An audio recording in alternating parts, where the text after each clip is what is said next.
On ne commande rien, on veut juste que justice soit faite. Ay xale yu ndaw lañ, on est des intellectuels, ñu ngi liggéey, mën nañ am 1000 kër, mais duñu nangu que cette fois-ci que cette chose là ça passe. Duñu nangu mukk Abdourahmane Diouf duñu ndax bu yomb nii. Te ni ko alxuraan waxee, jihaad ba bàyyi sa bakkan ngir jot sa alal ci dina la bokk dinañ ko jihaad. Non, on a que 2 frères, nekkuñu fi dañoo nekk à l'extérieur. Imagine-toi mu def li ay jigéen. Tey dama xëy dem hôpital ñu woo ma parce que la maman était seule ñu jël ko xoolal à 78 ans amul luñ ko def lu dul lii quelle mère mérite cela ban alal ci àddina moo mérite lii ku jël joomam jox la ko kooku da ko mën a fay ci àddina même si c'était à lui te yàlla xam na que ne c'est pas à lui te yal nañu yàlla atte àddina ak Abdourahmane Diouf balaa ren di déwén yal nañu yàlla atte ak Abdourahmane Diouf man mi nga xam ne que ne j'ai perdu mon père en 1 an. am benn kii boo xam ne que ne dañ ma ko doon fay banque islamique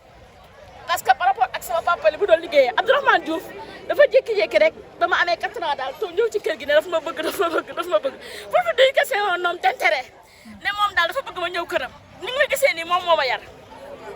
ma yar ba ma nekk en classe de 3e si lañ ñëwee ànd doxu si fii mu ne daal daf ma bëgg naka te yow xaalis boobu 300 millions yooyu ñu may doon dox par mois la teg bët parfois c'était 400 peut-être 600 mu jékki-jékki 2 mois laa fa nekk rek mu interpréter les faits sur sama yaay ne ko dafa bëggoon daal xaalis boobu alalu crime la waruñu ko di ko lekk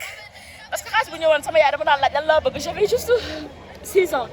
man ne dama bëggoon ñu jënd ceeb affaire yooyu mu ne ça doit cesser quoi xaalis boobu dañ ma ko war a dencal ba ma majeur comme ça il va financer mes études supérieures en Europe xaalis boobu rek Abdourahmane mënu la wax fam la ko def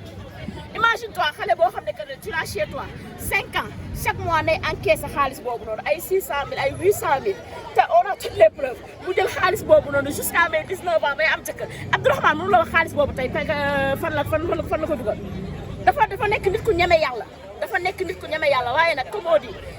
la justice divine existe te bàyyi nañ ko bu yàlla bu dee lii dafa leew sama baay rek bu dee sama alal bi mu doon lekk daf ñoo leew rek yàlla na ko koy yàlla wan ci barke ta alayhi salaatu wasalaam balaa déwén.